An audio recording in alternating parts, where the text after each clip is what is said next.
Good day, students. Glad you could join me. You're a different view in my welding booth today because we are introducing you to a new process. We're introducing you to the gas metal arc process of welding, commonly referred to as GMAW. If you go into my Bitmoji classroom and you click on the Miller machine, click on the Miller welding machine. It will show you a video on how to set up for wire feed, how to change out the wire on the machines, and the same process will work again for either the Millers or the Lincolns. The process is pretty much the same. And so I have you at a different view so you can see the wire feed unit, as well as the power source, as well as where the gases are for these welding booths. And all of our welding booths, you've been in them before, but all of these welding booths are set up the same. And so when you come into the welding booth and you are getting ready to weld, you need to make sure that everything is set up the way that you need it to be set up for the process that you are fixing to weld with. Okay, so let's talk about what we're going to be doing. So we've already changed our wire over. We've crossed our wire over. We have our GMAW wire, our L56 wire on our machine. We have our 0.305 or 0.035 tip, contact tip on our gun. We've got our rollers switched over. So we're ready to weld, right? No, we're not ready to weld because the GMAW welding process, gas metal arc welding, does not produce its own shielding gas as flux core, dual shield, and self-shielding gases do. So on most machines, it's a single unit machine, will have on the back of it a tank that provides a shielding gas of some sort. Usually it's a 75-25 argon mixed with some other type of shielding gas, and you'll study those in your book. We have a 75-25 shielding gas that is the unit closest to the machine, And there's a couple of things that you need to look at. Now, you can't see it because of the angle of the camera, but at the very top, there is a yellow handled ball valve. Those handles typically stay open, stay pointed down. If yours is not pointed down, just reach up there and point it down towards the floor, Right here, this is the valve that allows the gas to flow from the line to your unit. And it has an open and closed arrow. So you're going to grab it and you're going to twist it till it opens up. Right? You don't need to get a wrench on it. You don't need to hang on it. You just with your fingers, you can twist it till it stops. And that's all you need to do. This is a flow meter. What in the industry is called a flow meter. That's not a gauge that you would see on some. It's a simple flow meter. There's a little ball inside of here that will rise and will tell you how much gas, at least to here, is flowing through the system. Depending on where I'm working, I will vary the flow of gas. Typically, because these booths are pretty well insulated, I don't have to fight the flow of air from the swamp coolers and things like that. I will set my flow meter at about 25. There's graduated numbers on here, and you'll see the 25 right here on the side of the booth. You can see this little thing. It looks like a little shower head with a couple little things of water coming out of it. That is what we call a purge. And if you listen very carefully, I want you to listen to this.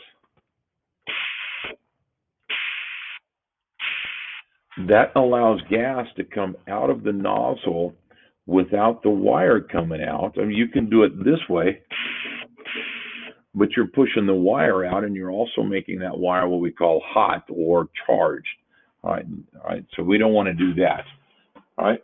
And you're also activating the machine. So what you can do is you can hit this purge right next to here. There's this little brass round looking thing. This adjusts the flow of gas from from the tanks that are outside into your machine. And so you can hit this purge and adjust the pressure up and down. All right. And so I usually, when I'm working inside the booth here, I tend to set that at 25, again, because we're pretty well insulated.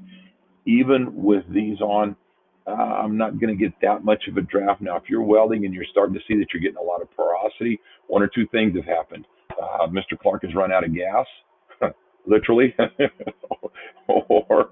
or you maybe don't have your pressure set high enough, or if I forgot to turn on the gas, which being old, I may have forgotten that. Okay, that one's that one's going to get me in trouble. All right, Mr. Clark has run out of gas. Yeah, okay. Uh, so so check the flow, make sure that it's where, and just simple hitting the flow meter and taking a look at where the adjustment is, where the ball is reading at, and that's fine. Right here is your feet per minute. It tells you how fast your wire feed is coming out. For our process, we're going to set that at 200, and there's graduations on there all the way around to 800.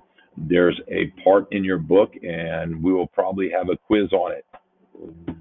This is known as a clue. We'll probably have a quiz on how do you check your reading or your inches per minute if you don't have a gauge like this. Okay, make sure you know how to do that. Make sure you know how to do that. Okay, because I may come by and say, hey, show me how to check your inches per minute on your machine. Okay, so we're going to set that at 200. Okay. And then we're also going to check and make sure that our mode is where it needs to be. Do not worry about the arc and the start control. And then we're going to set our bolt at 17.4, 17.5. And then we should be pretty well to go.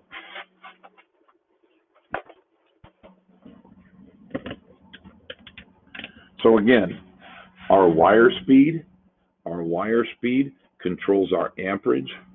Our volt is going to be at 17.4. Our amperage or our wire speed is going to be set at 200.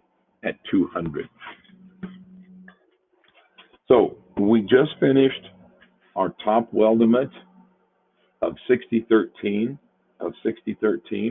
We're going to go clockwise one turn, and we're going to fill the next weldment up, or the next quadrant, with the LR56 with the wire feed. All right, Mr. Clark, why are we going into wire feed?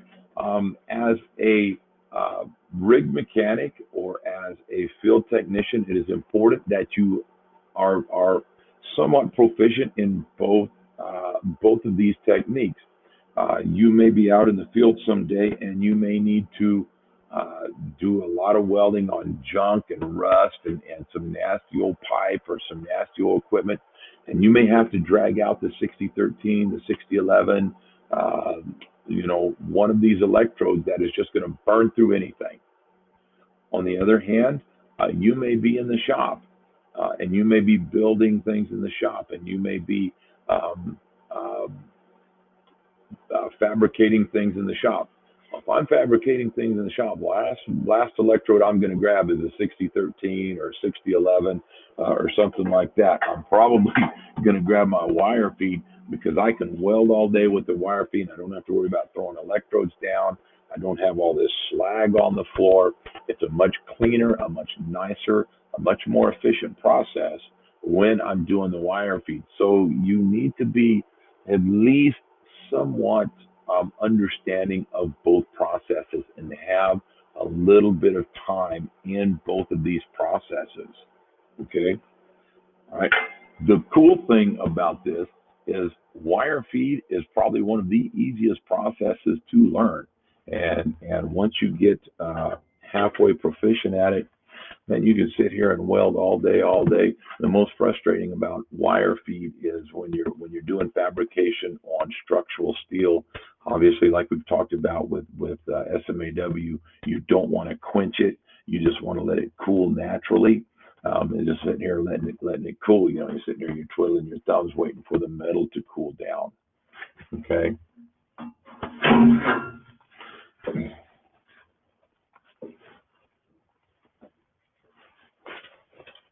Here they are. This is a new tool that you have seen before, but it's probably been a while. These are called your MIG pliers, your wire feed pliers. And you can tell because they have a serrated edge. I don't know if you can see that on the screen or not. They've got a red handle. They've got kind of a point to them. These are specialized wire pliers. You'll notice one side is flat, the other side is concave. When you have too much wire, you should have about, an eighth, maybe a quarter of an inch of what we call stick out, or of electrode from your gas nozzle sticking out past your gas nozzle. Well, the cool thing is with these pliers, you take the concave part, not the flat part, but the concave part. You slide that right on the end of your gas nozzle, give it a little clip. Voila, looky there. There's about a quarter of an inch stick out from the electrode.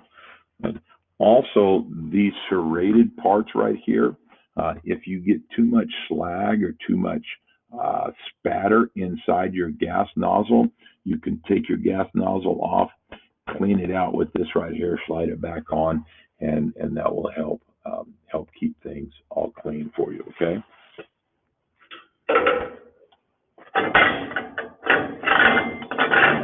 Okay.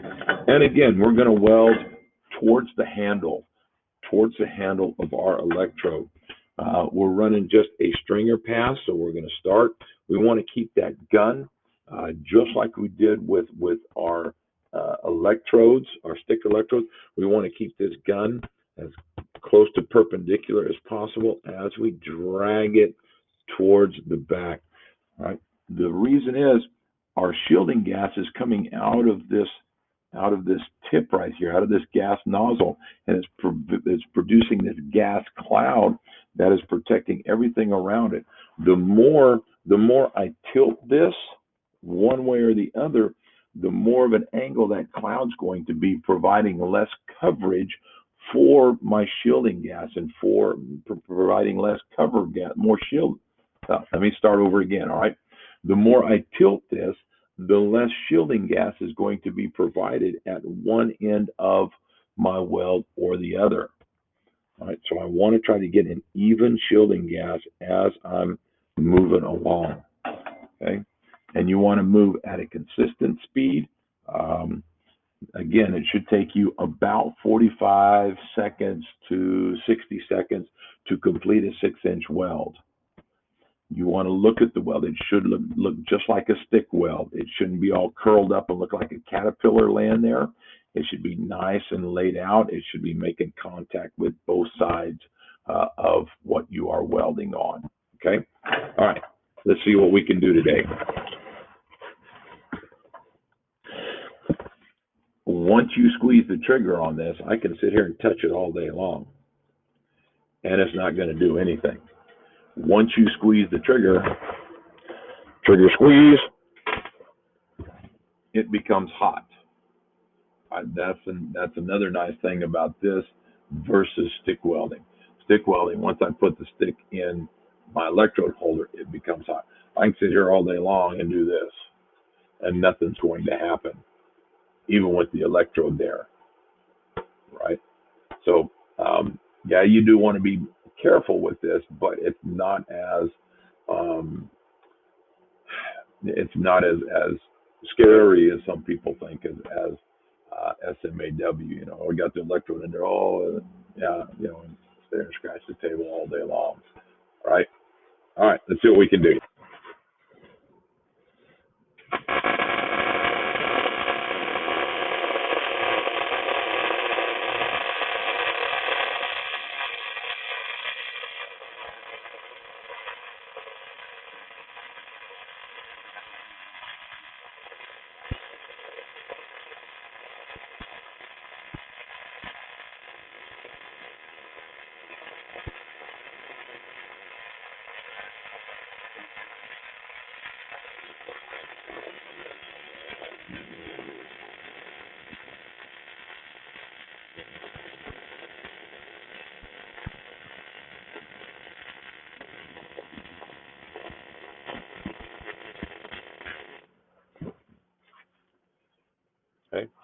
Now,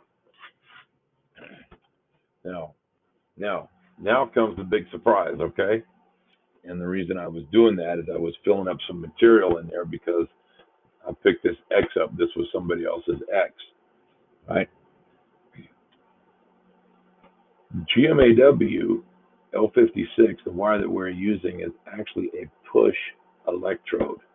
It's actually a push electrode, okay? And so when you push it,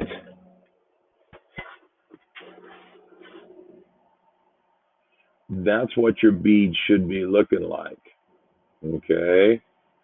All right. Wow, Mr. Clark's pulling a fast one on you, all right? Seeing if you're paying attention, okay? You want to push this bead. You want to push this bead. Seriously, you want to push this bead forward, okay? You want to push it forward, okay? Now, when you do that, you're going to have to be in front of your weld just a little bit so that you can watch where that puddle is going, okay? So you want to be in front of that bead just a little bit. Okay? So this is a push electrode. Okay? Let's try it again. You're going to start here, and you're going to push on top of that toe.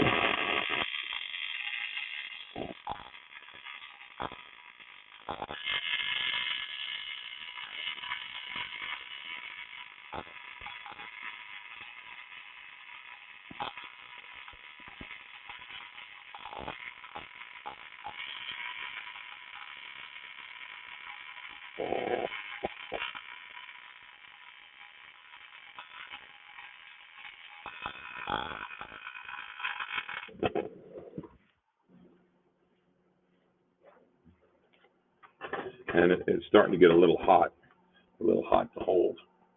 But you want to stack them on top of that toe. And remember, this is a push electrode. Push it on top of the next toe. Push it on top of the next toe. Right? So this is going to be our next weld. All of our other weldments, we'll talk about them. But our GMAW is a push electrode. These are our settings. Please don't forget them. I will see you in the booth. I'm out.